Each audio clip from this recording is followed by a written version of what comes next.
علیہ وسلم فرمائے جڑا مسلمان بندہ لوگوں دے درمیان صلح کراوے آپا دے اندر جلے لڑتے پین انہاں دی لڑائی نو ختم کرامن دی محنت کرے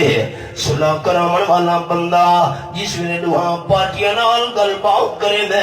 آپ صلی اللہ علیہ وسلم فرمینے نا صلح دی کوشش کرنے والے بندے نو ہر گل دے بدلے بھی چلا غلام آسان کرنا ثواب عطا کرے دے. اگلے الفاظ سنے صلح دی کوشش کرنا نہ بندہ جس ویلے گل بات کر کے پچھو دے ولدے راجہ مغفور اللہ